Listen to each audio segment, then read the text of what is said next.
So we got some air fryer that is not working.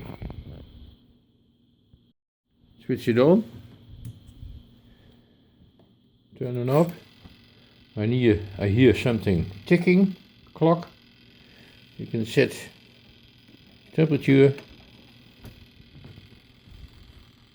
Is it display or something? I don't know.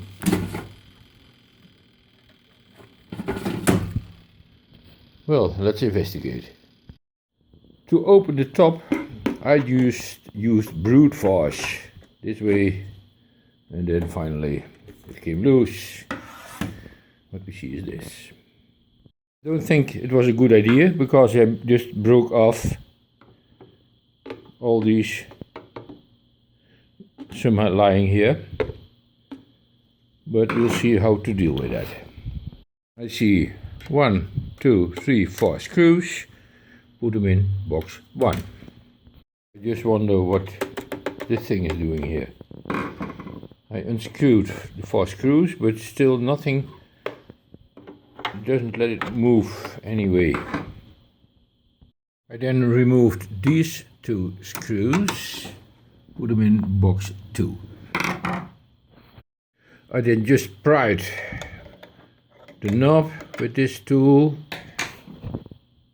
I slammed with both hands to this the sides, and now I can lift it up, but it still has stuck something in the front. As it is still connected in front, I try to pry it a little bit open. Now this one is broken. It can be fixed again, but the spring and the metal thing is lying there. But it still is hooked on the front side. Put the spring and this pin in box 3. Now I'm going to dismantle these 2 screws and put them in box 4, 5. Then I use some brute force and a screwdriver to pry it open, and then you can remove this part, and we can see there is still a screw inside, what is holding up the whole thing. I then remove this screw and put it in box 6. What we then see, you look it from the side. This is the mechanical clock. Some wires. There is something here. I still don't know what it is. We will find it out.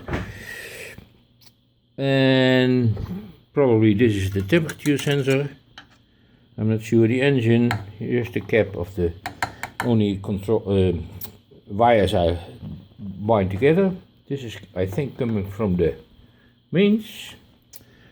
And this is some switch or temperature sensor or switch that detects if this thing is inside. Front side there is some information. It looks like it is a touch screen, but it's not. There's nothing behind it. Well, the 2 screws in box 4 or 5. I mounted here because it has no use to make it disconnected. First, let's do a simple O measurement of the mains.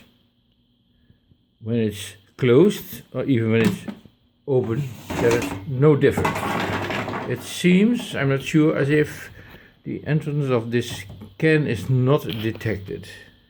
I just want to open this connection box. 1 screw is going into box 7. And this is how it looks like. If we look at the mains connector, when the text is upright, the left pin is connected to the red wire, the resistance of almost 0 ohm. Right mains connection doesn't seem to be connected to any of these. I do not understand.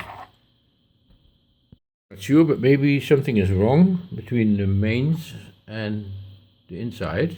Well, let's try to open the underside of the air fryer. It has 6 screws, 2 here. I will put them in box 8. I have 2 here. I put them in 9, and I've 2 here and I put them in box 10. Removing the screws, 2 screws in box 9, you can pry it open. Be careful and it will get off. What we see is the AC mains connections. By the way, I hate it when my desk is full of wires, so I always wind them up with this, I don't know how you call it, this is for the small wires. The big wires I use 3 circles, and for bigger ones I use 6 circles, so 2 of these connected together. That's the only 2 I use for everything to keep my desk clean. I measured the left connection, the right connection and the ground. The left is coming on the red, the ground is on the yellow, but the right one connection, this is the right one, should end on this blue wire, but whatever I do, I don't find any continuity, so that is strange. The precise measurement on the blue wire, still no connection. I think because you can put the wire in or out, I think most probably something there is broken. Oh, it's my magnet. These 2 screws I will put in box 11. Well, as you can see, the blue wire, I don't know if you can see it right, but the blue wire is there and is there. It's just broken. I just stripped both wires, the incoming from the mains and the one that is going to the air fryer.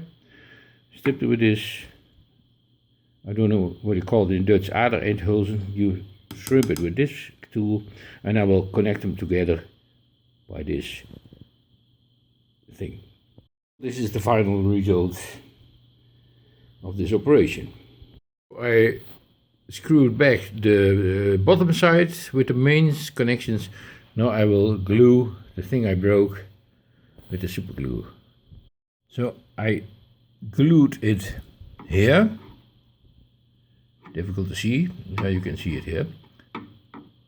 2 screws from box 2 I installed. I checked the continuity of the mains. If I put in the, and nothing happens, even if I press it firmly. I don't understand, but I found out that I put a knob on it temporarily. If I turn it right, you can see it's connecting now. Bing. If I put it in, it will pop out. Look, it doesn't smoothly fit in, it pops out. Maybe it's held by the clock or something, but I'm not sure. Screw down the bottom part. Something is wrong. This rim is standing up. It's difficult to see. Look, it should be down. So I have to reopen the back side, try to get it fixed. When reopening, be sure to have this behind the black rim. Finally managed to get the things done. I connected it to the mains. If I switch on, look, even when the thing is not inside, it will, and I feel it's hot. So I think it works again. Well, finally I put it all together. The lid is a little bit not very fast, but if you open it, nothing happens. You can't go inside. So I leave it because all those parts I did break off. But anyway, it just functions.